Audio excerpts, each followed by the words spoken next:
Então, hoje a gente vai falar da unidade 4, né, que o assunto dela é o desequilíbrio ácido básico e hidroeletrolítico nos ruminantes, tá? Então, nela eu vou abranger a parte da indigestão simples, ali da acidose metabólica, depois eu vou mostrar um relato de caso, daí eu vou abranger da retículo peritonite traumática, do deslocamento de abomaso, tá? Então, vão ser basicamente essas enfermidades, né, que vão ser abordadas. E timpanismo ruminal também, tá? Então, vamos começar pela indigestão simples, né? Então, a indigestão simples, ela vai ocorrer principalmente em animais criados de maneira intensiva, né? Então, no sistema intensivo, onde a principal causa, né, dessa enfermidade, de uma indigestão nos ruminantes, é a dieta. Então, normalmente, quando a gente fornece uma dieta com forragens de baixa digestibilidade, uma baixa ingestão de proteína, uma ingestão excessiva de cereais e alguns outros concentrados, isso pode acabar ocasionando essas alterações, né, do pH lá nos líquidos corporais e acarretando em prejuízos, né, na motilidade ruminal desse animal que está sendo cometido, tá?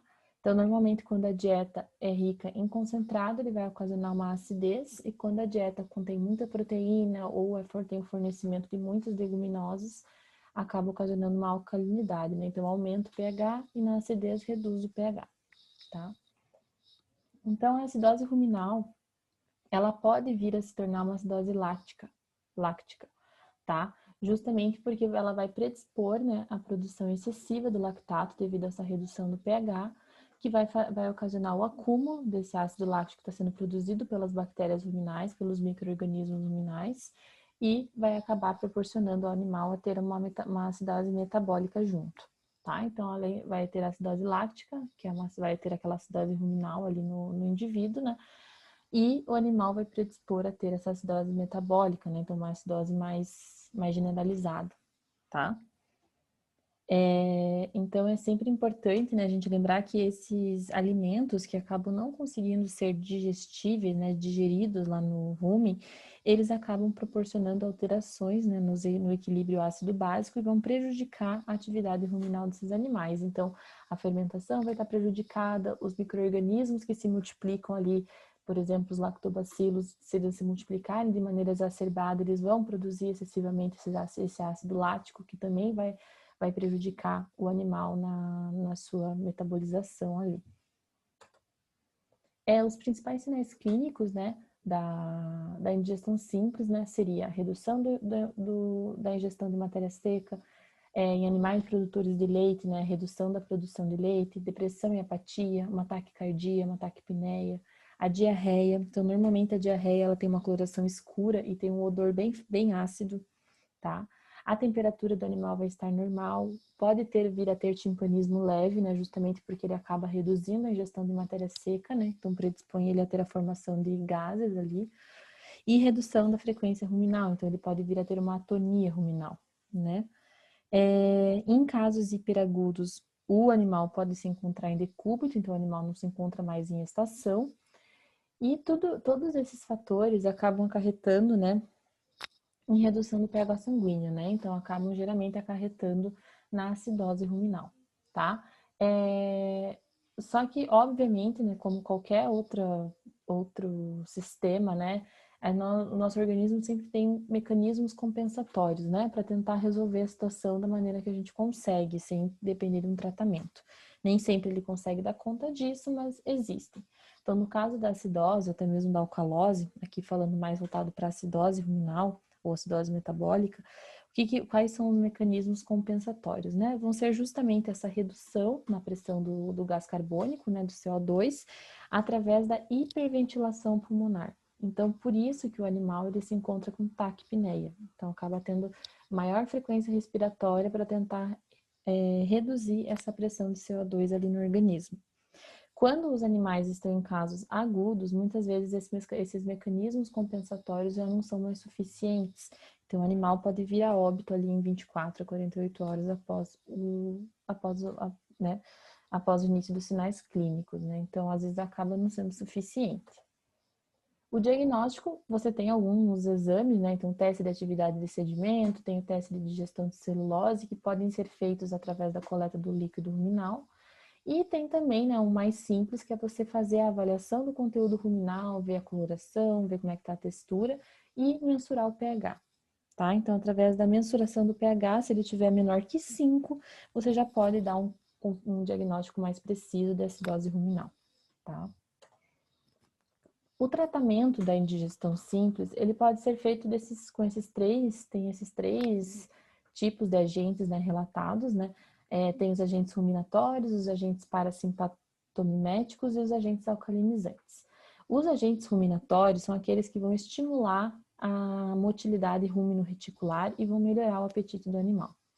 Os agentes parasimpatomiméticos, eles, por exemplo, a carbonilcolina, eles vão estimular a atividade ruminal, mas eles podem acabar acarretando em efeitos colaterais, então acaba não sendo tão utilizado. E tem os agentes alcalinizantes, que são aqueles que vão, que é o óxido de magnésio, o hidróxido de magnésio, ou até mesmo o bicarbonato de sódio, né, que seria o mais conhecido, que eles vão agir como tamponantes ali do conteúdo ruminal, tá? Então, os agentes ruminatórios e os agentes alcalinizantes seriam os mais utilizados nesses casos, tá? E lógico, né, muitas vezes a gente precisa associar com a reconstituição da microflora ruminal. O que seria essa reconstituição? Seria a gente pegar e transferir o líquido ruminal de um animal que está sadio para esse animal que está doente, tá? Isso é feito normalmente através de uma sonda gástrica. E geralmente tem que fazer mais de uma vez, não é só com uma vez que você vai resolver o problema do animal, principalmente dependendo do estágio que está, né, essa indigestão, essa acidose. Então, esses às vezes é uma até dos tratamentos, né, instituídos. Aqui agora falando só um pouco da alcalose metabólica, né, então eu falei ali para vocês, né, que ela normalmente é ocasionada pelo excesso de leguminosa, excesso de proteína. Ela tem também uma resposta compensatória, que é reduzir a ventilação pulmonar e aumentar a pressão de CO2.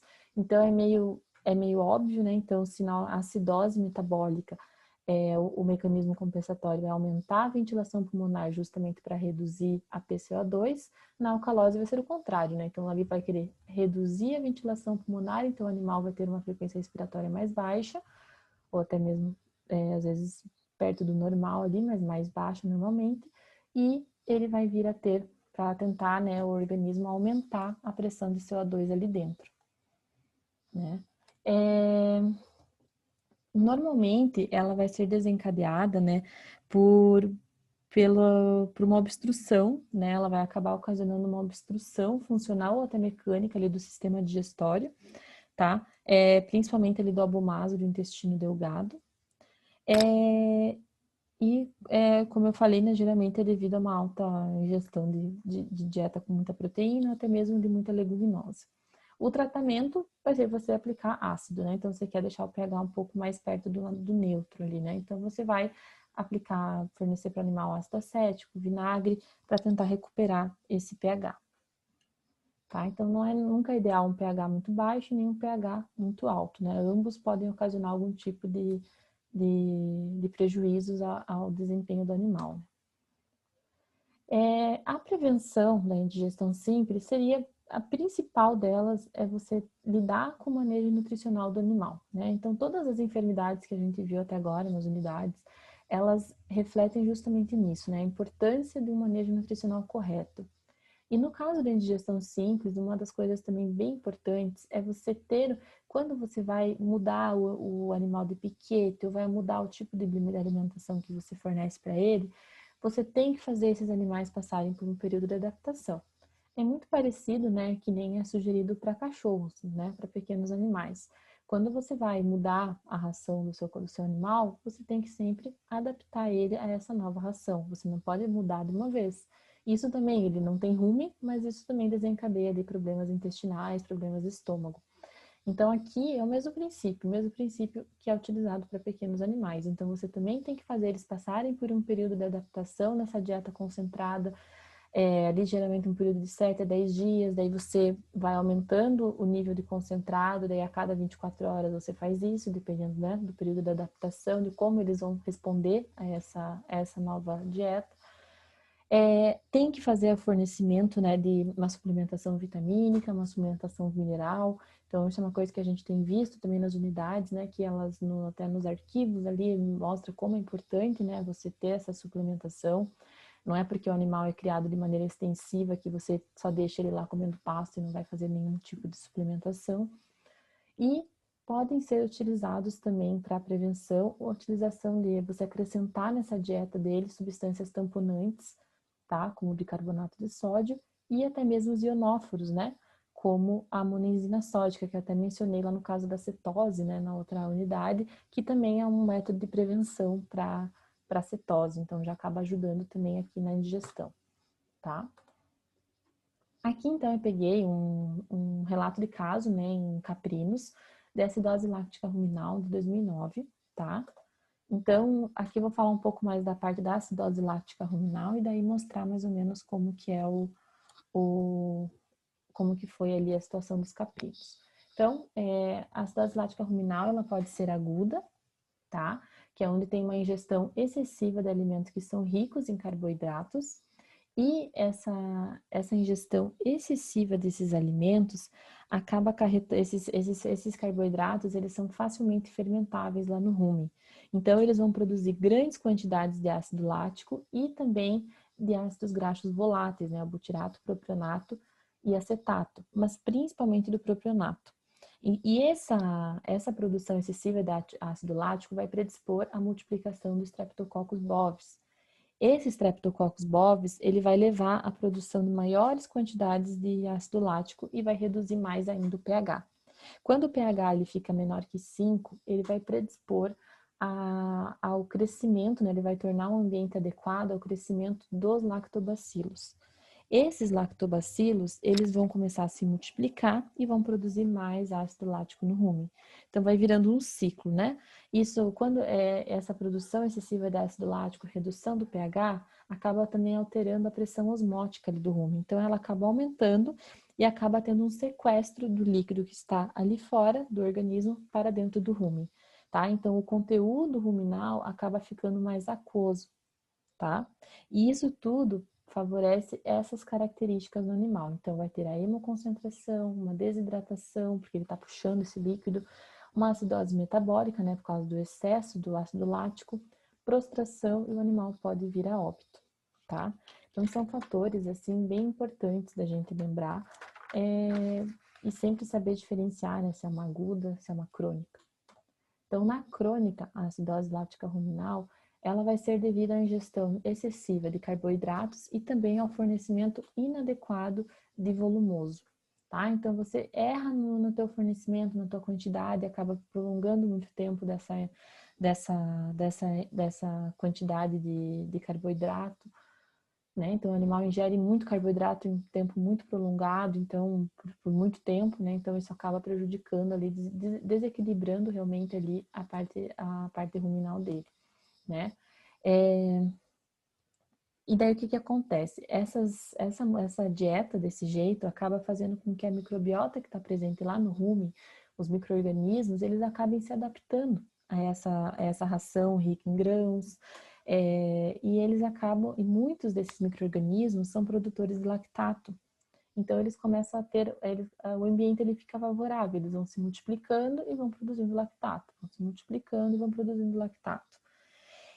O ácido lático, ele não se acumula ali tanto porque ele vai ser metabolizado por essas bactérias, tá? Que estão aumentando ali.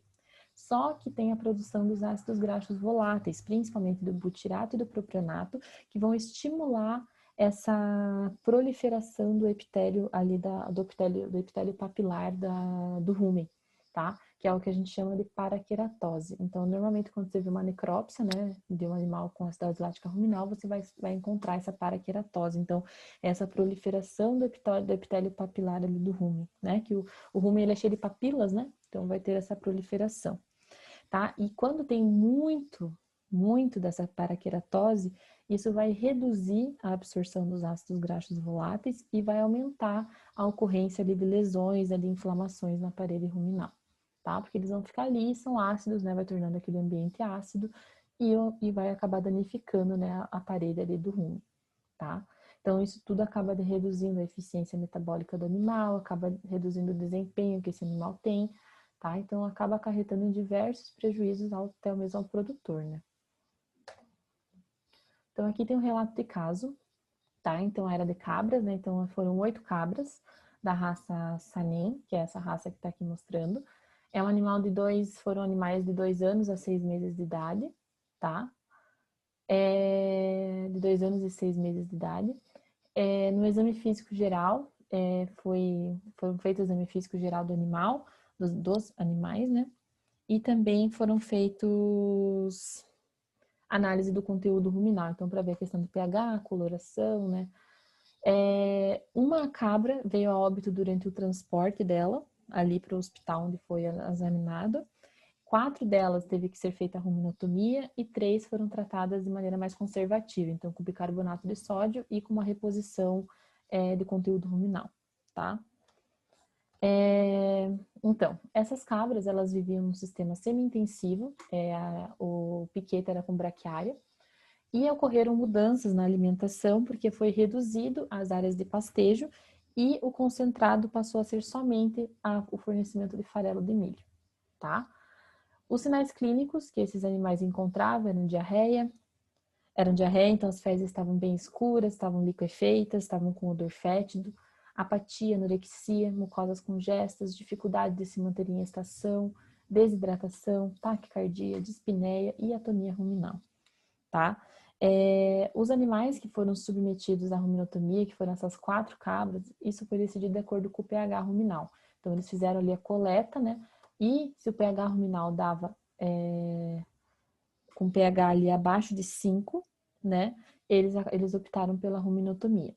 Só que essas cabras que passaram pelo procedimento da ruminotomia, elas acabaram vindo a óbito de 12 a 24 horas após o procedimento. E as outras 3 cabras que foram optadas por fazer o tratamento conservativo, elas tinham pH entre 4,5 e 5, tá? Não estavam pH tão baixo. Quando você analisou, né, o líquido ruminal, foi encontrado um aspecto mais leitoso, mais turvo, né? O odor estava bem ácido, então significa que ali o meio estava ácido e estava também bem pútrido, tá? Então, aqui então foi o que foi relatado no artigo, né? Então teve um prognóstico, obviamente o prognóstico de uma acidose lática ruminal ela é grave, tá? Então ela pode levar uma acidose ruminal aguda e é uma doença que possui uma alta mortalidade, apesar da gente muitas vezes negligenciar, né, esse tipo de enfermidade, mas é uma doença que pode acarretar em bastante prejuízos aos produtores, né? Principalmente quando tem esses casos de dar em vários animais. É uma doença que, devido às altas concentrações de ácido lático ali no rumen, eles podem destruir, essa alta concentração destrói ali o epitélio ruminal, então eu falei para vocês, né, que tem essa coisa dos traumatismos, das lesões ali no rumen, na parede ruminal, né, até aquela paraqueratose, né. Foi verificado, né, que no caso da ruminotomia emergencial, que foram feitas naquelas 4 cabras, ela não foi tão eficiente, porém, o que eles relataram é que possivelmente esses animais já estavam com um quadro de desequilíbrio hidroeletrolítico, ácido básico muito severo, então acabou que mesmo com o tratamento cirúrgico, eles não conseguiam se recuperar, tá? E as três cabras que foram feitos tratamento conservativo, ele se demonstrou satisfatório. Então, fazer a aplicação de bicarbonato de sódio, fazer a reposição de conteúdo ruminal, acabou nesses animais sendo satisfatório. Lógico que a gente não pode falar que a ruminotomia é ruim. Não é, tá? Normalmente quando você exige você chegar num quadro de ruminotomia, muitas vezes pode ser que o animal não consiga se recuperar, porque às vezes já está com um estado muito severo, né, da acidose, tá? Então, normalmente, quando o animal ainda tá com sinais clínicos mais brandos, você consegue ali com bicarbonato de sódio uma reposição, às vezes, controlar. Tem muitas vezes, eu já vi, pelo menos, né, em vacas, né, que somente a introdução do bicarbonato de sódio já foi suficiente, dependendo dos sinais clínicos que esse animal apresentava, tá? Agora vamos falar um pouco de timpanismo ruminal. Então, o que é o timpanismo, né? O timpanismo é uma distensão abdominal do flanco esquerdo, né? Que é observado no flanco esquerdo do animal, e é decorrente justamente desse acúmulo de gás que é proveniente da fermentação ruminal, tá? Esse timpanismo ele pode ser tanto primário quanto secundário, então o timpanismo primário ele é conhecido também comumente como timpanismo espumoso, e o timpanismo secundário é conhecido como gasoso, tá? Então o timpanismo espumoso, ele é aquele que ele tem origem alimentar, tá? Ele pode ser encontrado, o que vai acontecer? O gás, ele vai ser encontrado, nesse caso, ele vai ser encontrado em forma de espuma, e ele vai estar misturado com o conteúdo ruminal, tá? Então, por isso que aqui tem, ó, tem as bolhas de gás, elas vão se misturar com o conteúdo ruminal, isso vai fazer com que aumente esse conteúdo ruminal e ocorra uma inibição da eructação, tá? Da eliminação desse gás. Pode ocorrer tanto em animais no sistema extensivo, quanto no sistema intensivo. No sistema extensivo é principalmente por causa do excesso de leguminosas nas pastagens, e no intensivo é por causa do excesso de grão na dieta, tá? O gasoso, ele já é também, o gasoso ele é bem caracterizado pelo animal não também conseguir ter a eructação, então ele não consegue expulsar os gases, só que a origem dele não é tanto alimentar, igual no timpanismo espumoso, a origem dele vai ser normalmente por alguma obstrução, tá? Então pode ser uma obstrução física, né, principalmente obstrução esofágica, o que ocorre nesses animais. Então pode ter a presença de um corpo estranho, pode ter uma estenose, pode ter algumas enfermidades que acabam obstruindo ali, como por exemplo a linfadenite infecciosa, a leucose viral bovina, que às vezes ocasiona dano ali nos linfonodos e acaba tendo essa obstrução.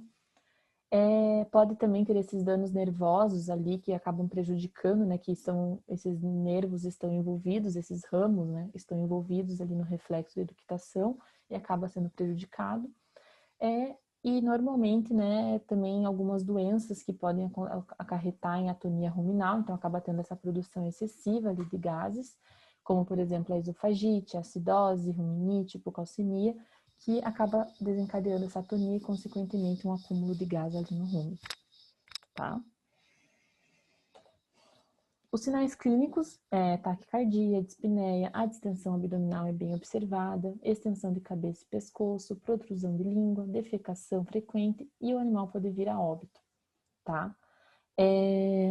Normalmente, no timpanismo primário, a gente não tem a expulsão do gás, né? Então, né, aqui, antes de falar disso, eu vou focar no que está escrito aqui. Então, o excesso de gás no topo do conteúdo ruminal, o excesso de gás ele vai ser encontrado no topo do conteúdo ruminal, tá? A frequência e a intensidade dos movimentos ruminais vai ser prejudicada. Isso vai levar a uma atonia.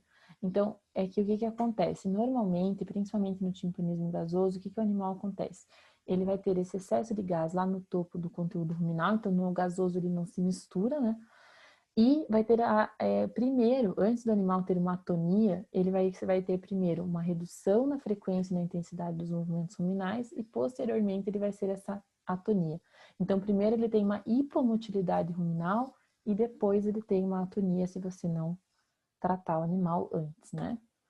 Aqui que eu vou falar, né? Então, geralmente, né, o diagnóstico pode ser feito por sonda gástrica, né, e pelos sinais clínicos, né, quando você vê esse aumento dessa distensão, mas a sonda gástrica, ela vai ser mais utilizada principalmente para você diagnosticar o timpanismo gasoso, porque era isso que eu estava falando antes ali de, né, voltar para aquilo ali. O timpanismo primário ou espumoso, ele não tem expulsão de gás pela sonda, porque tem a presença da espuma, tá? Então, você não vai ter aquele barulhinho, não vai ter a presença de gás ali, nem sair o cheiro, né? No gasoso, quando você coloca a sonda, ou até mesmo aqueles trocáter, né? Que a gente é um equipamento que a gente perfura ali na região do rumen e deixa sair gás.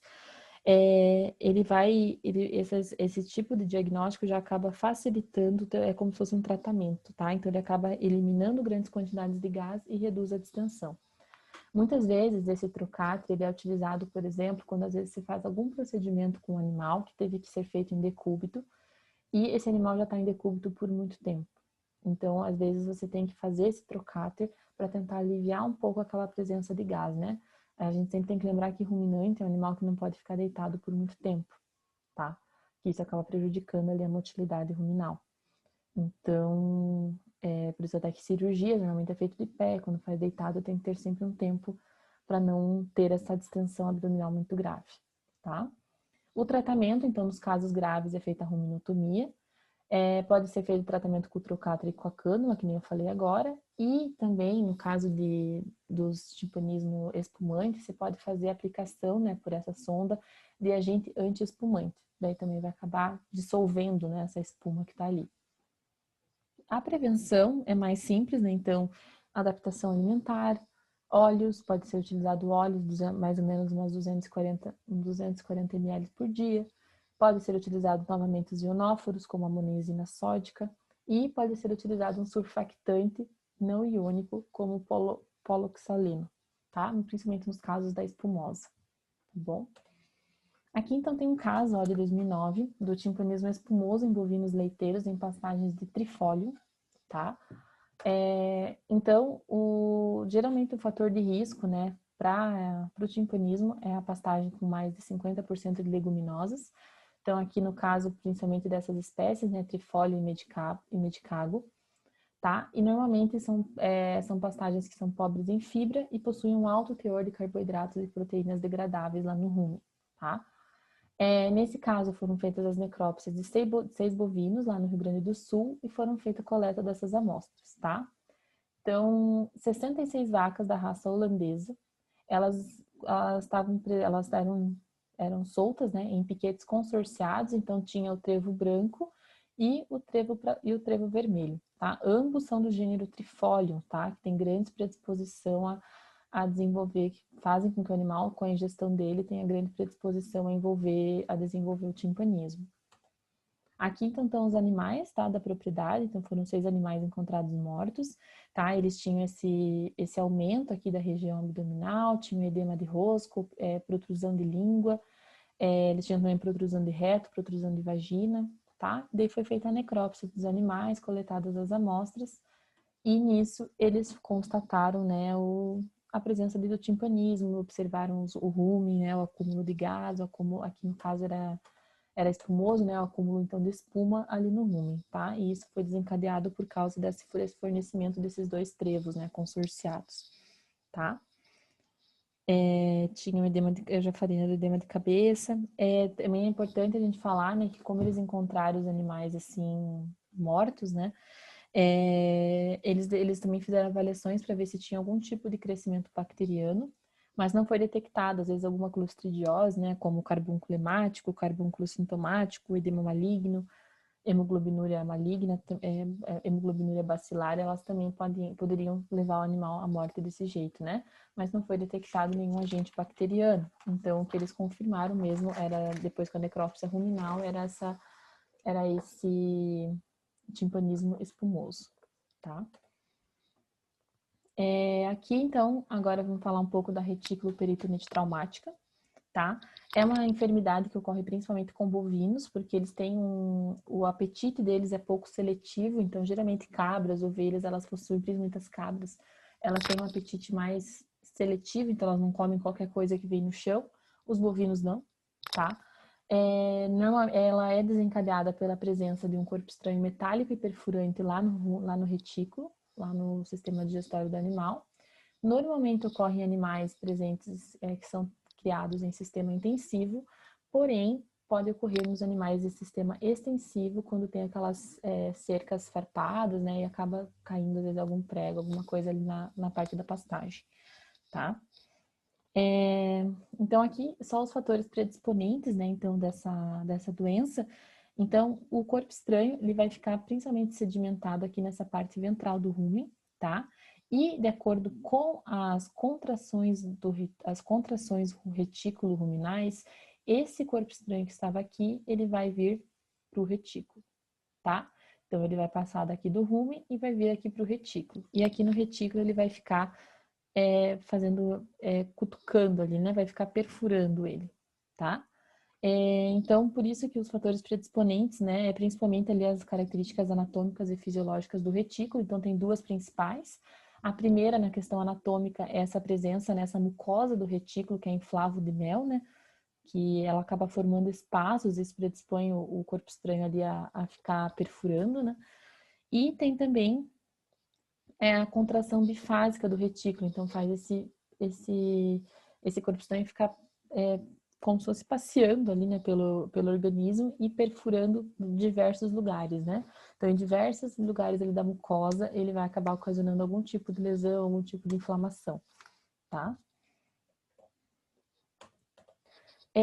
Então, os sinais clínicos seria a hiporexia, redução da produção de leite, dor abdominal, o caminhar do animal vai estar mais lento, ele pode estar com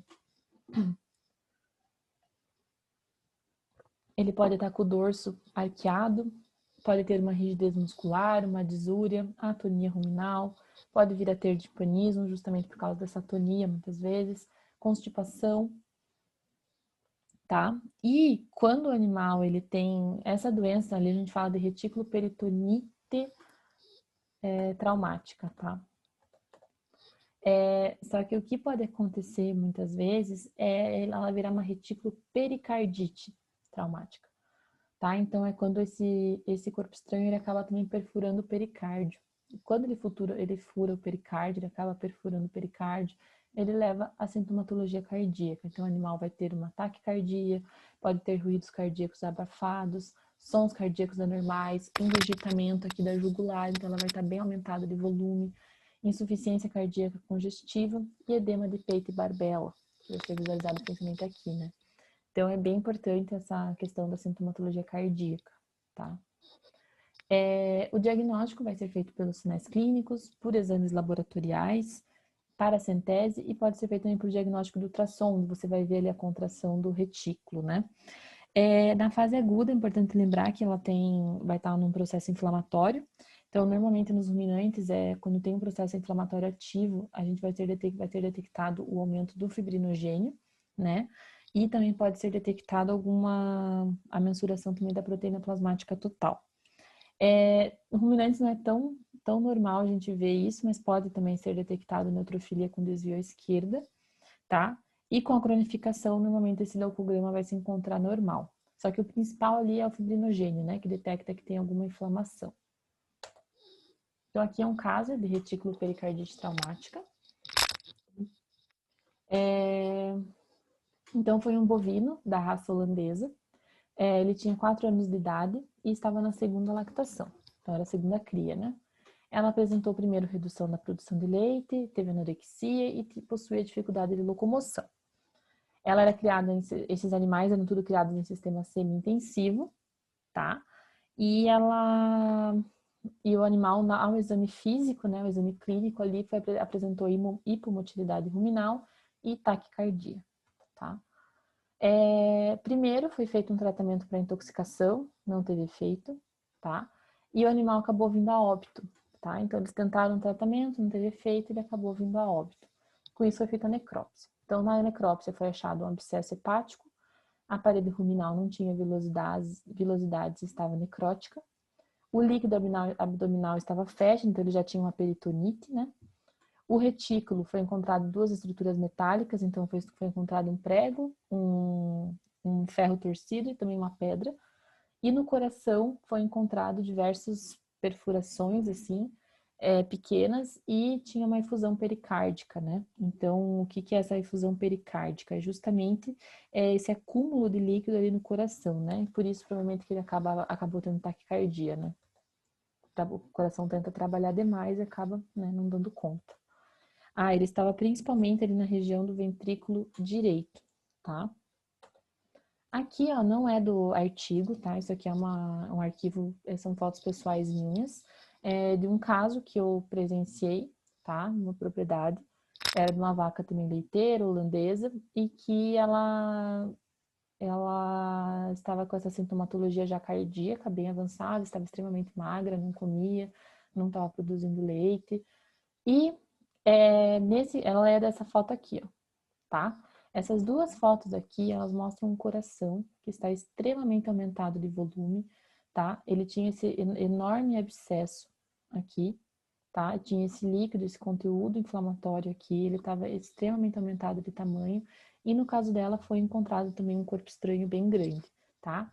Essa foto aqui, ela é de uma vaca, de uma outra propriedade, que ela estava também com redução na produção de leite e foi optado por fazer a ruminotomia dela, tá? Quando fez a ruminotomia e foi lá palpar o retículo, viu esse corpo estranho ali perfurando o retículo, tá? O dela não tinha uma inflamação severa, ela não chegou a ter peritonite, mas poderia ter tido o caso severo igual dessa vaca aqui, tá? Que acabou vindo a óbito, então a gente fez a necrópsia dela e deu essa situação, tá?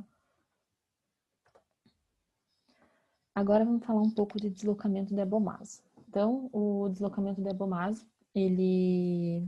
primeiro a gente tem que lembrar, né, que o estômago do bovino, dos ruminantes, né, ele é dividido em 4 compartimentos, então tem o retículo, o rumen, o maso e o abomaso. O abomaso, ele vai se encontrar, ele é a parte glandular, né, desses 4 estômagos aí que tem, né, dessa parte, desses compartimentos, e é onde é gerado o suco gástrico e onde vai ocorrer a digestão, tá? Ele é um saco, ele vai se localizar aqui no assoalho abdominal, então aqui tá o abdômen do animal, ele vai se localizar aqui, ó, tem o retículo, o rumen, tá? E ele vai se localizar aqui, ó, bem no assoalho abdominal, bem ali embaixo, né? Então, existe o deslocamento de abomaso à esquerda e o deslocamento de abomaso à direita. O deslocamento de abomaso à direita, ele vai ser quando o abomaso, ele vai se deslocar do local que ele estava aqui, ele vai se deslocar para ficar ali entre o rumen e a parede abdominal esquerda, tá? Então, ele vai sair do assoalho abdominal e vai se deslocar para ficar entre o rumen e a parede abdominal esquerda, tá? No deslocamento de abomaso à direita, esse abomaso acaba se acumulando de gás, tá? E o corpo do abomaso vai se deslocar caudo-dorsalmente, tá? Para que ele vai acabar parando nesse deslocamento caudo-dorsal, ele vai ficar entre a parede abdominal direita e as alças intestinais. Então, o abomaso, ele tá aqui, ele vai ficar aqui, ó, aqui tá os intestinos dele, né? O jejum, o duodeno, o mento, e aqui tá o abomaso, tá? Então, ele vai acabar ficando justamente entre a parede abdominal direita e as alças intestinais. Na DAD, que é o deslocamento de abomaso à direita, normalmente pode ocorrer, o animal fica mais predisposto a ter uma torção do abomaso, que é o que a gente chama de vôvulo abomasal. Ele pode girar de 180 a 270 graus, pode acabar acarretando numa síndrome de obstrução aguda, que leva à necrose isquêmica ali do abomaso, né? Então, geralmente, nesses casos, não tem muito mais o que você fazer, tá? Então, a etiologia do deslocamento da abomaso, ela é multifatorial, então ela é justamente decorrente dessa hipomotilidade, dessa distensão gasosa que ocorre ali no abomaso, mas são vários fatores que podem predispor o animal a isso. Então, o fornecimento de alimentos concentrados em alta quantidade, alta concentração de ácidos graxos voláteis, e daí esses alimentos concentrados em alta quantidade vão propiciar a formação de alta concentração de ácidos graxos voláteis, dieta rica em carboidratos e pobre em fibras. A prenhese é um fator importante porque ela acaba deslocando o rumen dorsalmente no final da gestação e depois do parto, o útero volta para a cavidade pélvica e fica um espaço ali, tá? Então, esse espaço que fica ali depois do parto predispõe ao deslocamento de abomaso.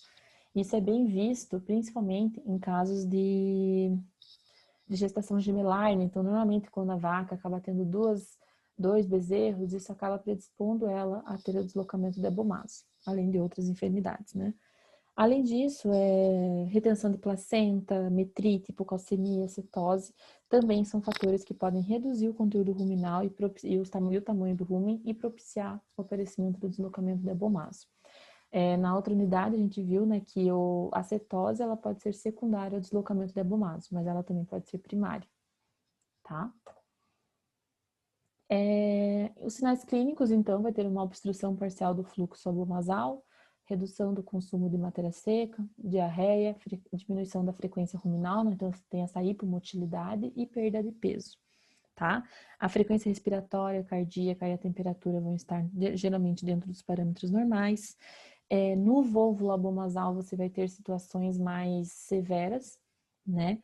Então, você vai ter desidratação, fraqueza, depressão acentuada, o animal pode se encontrar em decúbito, vai ter bastante demonstração de sinais de dor, né? E ele pode acabar vindo a óbito decorrente de uma desidratação muito severa e de choque, tá?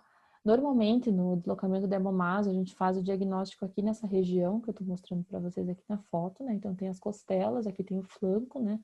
E você faz a auscultação aqui para tentar determinar o diagnóstico da doença. Então, aqui, ó, por exemplo, tem 2 vídeos, tá? Que são do YouTube. Eles aqui é uma vaca que está com suspeita de deslocamento de abomaso, né? Ela está numa língua que eu não sei ler, mas é suspeita de deslocamento de abomaso, ó. Tá? Ali dá pra ver que tem alguma coisa aumentada ali, tem um gás, e é naquela região ali que a gente faz a auscultação com percussão, né? Para determinar o som metálico, né? Que é o ping, tá? Aqui, ó, ele só mostra como que ocorre, né, esse deslocamento, né? Então, ó, o abomaso ele vai aumentando de tamanho e vai se deslocando, ó, ele acaba se deslocando, tá? Daí é isso que esse aumento de gás, ele vai inchando, inchando, inchando de gás e você vai conseguir auscultar e percutir esse local, tá? Você vê que aqui o animal que tá bem, dá pra ver que ele tá com alguma enfermidade severa, né? Ele tá bem apático, tá magro, tá? Então, são sinais clínicos importantes pra gente considerar, tá? Opa! O tratamento é a gente tentar voltar esse órgão para a posição anatômica dele, tá? E também restabelecer todas aquelas alterações hidroeletrolíticas que estão ocorrendo, que acabaram acontecendo durante esse processo, tá? Então, esses são os objetivos. Então, existe o tratamento conservativo, né, que é a técnica de rolamento. Ele não vai ser indicado nos casos de vôvulo abomasal, tá? Nos casos de deslocamento de abomasa direita, porque pode predispor ao vôvulo abomasal, nem nos casos quando o animal está prenha, porque pode predispor a uma torção uterina, tá? Aqui, ó, é um vídeo, né, daquela série que tem, né, no Net Geographic, né? Que é um canal, né? E ele tem o Dr. Paul lá, que é um veterinário, tá? E ele estava, nesse caso dessa vaca, que estava com deslocamento de abomaso, então aqui ele está auscultando, está percutindo e escuta o som metálico. Então, ele utilizou a técnica de rolamento, tá? Desse animal. Então, ele vai derrubar o animal, então você derruba ela em decúbito direito, coloca em decúbito dorsal e rola ela por uns 5 minutos de um lado para o outro. Sempre você tem que conferir, né, para ver se o abomaso voltou para o local certo, para o local correto, tá? E daí, tem algumas pessoas que ela faz somente o rolamento, depois levanta o animal. Ele, no vídeo, vocês podem ver que ele faz diferente, ele faz o rolamento e junto ele fixa o abomaso ali no local correto, tá? Isso geralmente não é feito, normalmente quando a pessoa faz o rolamento, ela só rola mesmo. Daí por isso que muitas vezes tem muitas recidivas e não é tão feito. Mas ele usou 2 técnicas juntas. Ele usou uma técnica de rolamento mais conservativa e fez a técnica ali cirúrgica, só que sem abrir necessariamente o animal, sem expor ele a uma cirurgia. Ó, ele tá até com os fios aqui, que é onde ele vai fazer essa abomasopexia, né? Ó, ele tá auscultando para ver se escuta ali, para ver se está na região correta.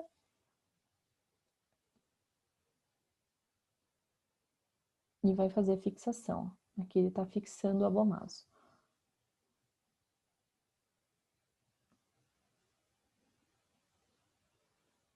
Daí volta o animal de novo. Lógico, né, que você tem que daí saber direitinho o que você está fazendo, está escutando corretamente, né? E os tratamentos cirúrgicos, né? Então, existem 2 tipos. Tem a abomasopexia, que pode ser feita pelo flanco esquerdo ou direito, e a aumentopexia, tá? Então, são 2 técnicas diferentes, vai depender muito do que o veterinário é mais confortável em fazer, né? Aqui é uma abomasopexia, tá? Então, aqui nessas fotos também é de arquivo pessoal. Então, aqui é uma aumentopexia, ele tá aqui fixando o aumento, né? Que é essa parte ali da orelha de porco, né? Que eles chamam ali do aumento. E aqui é a abomasopexia. Então, aqui ele pode ser utilizado qualquer tipo de equipamento aqui para fixação, né? Aqui foi utilizada essa tampa. E você fixa o abomaso aqui dentro, né? Então, você passa esse fio pelo abomaso, esvazia ele, que nem tá mostrando aqui, né? Ele vai esvaziar, vai voltar para a posição e você fixa logo ali embaixo, ó. Daí ele fica desse jeito. Depois de uns 15 dias você consegue tirar, tá? A prevenção da doença é você tentar fornecer alimentos evitar fornecer alimentos com baixa concentração de fibra, né? Então, e tentar reduzir um pouco o consumo de alimentos concentrados. Então, você sempre tem que ter um equilíbrio, né, entre o volumoso e concentrado. Fornecer forragem, né, que tem alguma fonte de fibra, tá? Isso é bem importante. Então, aqui tem um relato de caso de deslocamento da abomaso à esquerda em um bovino, tá? Então, era uma vaca da raça Jersey. Após o parto, ela teve redução na ingestão alimentar, teve diarreia sanguinolenta. Essa presença da diarreia sanguinolenta, até posteriormente no artigo, eles relatam que possivelmente ela tinha uma úlcera ali de abomaso, né? Redução da produção leiteira foi o primeiro sinal que foi observado pelo proprietário, e apatia. Ela passou por um parto distóxico, então ela precisou de ajuda no parto, né, para tirar o bezerro. Ao exame físico, ela estava com um score de 2,75, frequência cardíaca estava elevada, mas possivelmente foi por causa do estresse, porque esse animal foi transportado ali para o hospital. Desidratação e o interesse, ela se interessou pelos alimentos que estavam sendo fornecidos, mas ela não ingeriu eles, tá? Ela estava em alerta quando ela desceu, mas ela não estava ingerindo os alimentos. Eles fizeram também a palpação retal, tá? Então as fezes estavam escassas, enegrecidas, tinha presença de muco e o útero estava na posição normal, tá? Eles também fizeram um exame físico específico ali do sistema digestório, então fez uma auscultação ali na região que eu mostrei para vocês, escutou o som metálico, né? Ali na região do 10º espaço intercostal. Geralmente esse som metálico ele é bem patognomônico, né? Do deslocamento do abomaso, tá? Tinha pouco conteúdo ruminal, então estava com hipomotilidade e tinha a hiporexia. Então, aqui eles fizeram esses exames. Então, foi observado um aumento do fibrinogênio. Então, normalmente é de 300 a 700 miligramas por decilitro. Dela estava em 800, então já indica que tinha um processo inflamatório agudo ali. E aqui no caso, eles também fizeram hemogramas, né? Então, foi visto aqui no hemograma dela deu tudo normal. Aqui os leucócitos, o leucograma deu tudo dentro dos parâmetros normais, tá? Então, é só para a gente conseguir observar, né, que foram normais, só a fibrinogênio que deu um pouco aumentado, tá?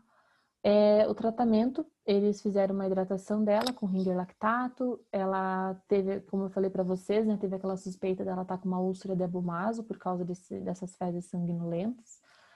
E foi feito antes da cirurgia, foi feito antibiótico, anti-inflamatório não esteroidal e um protetor gástrico. E foi optado daí para fazer a albomasopexia, né? Que ele tá aqui terminando, então ele tá fixando, né, o abomaso, tá? E daí o animal, ele continua daí tendo esse tratamento, né, com pós-cirúrgico, e geralmente é muito difícil quando faz o procedimento cirúrgico, quando faz essa fixação, o animal voltar a ter uma recidiva. Normalmente, quando você só faz o tratamento conservativo de somente rolar o animal, ele normalmente pode vir a ter recidivas, tá? Seria mais ou menos isso para essa unidade.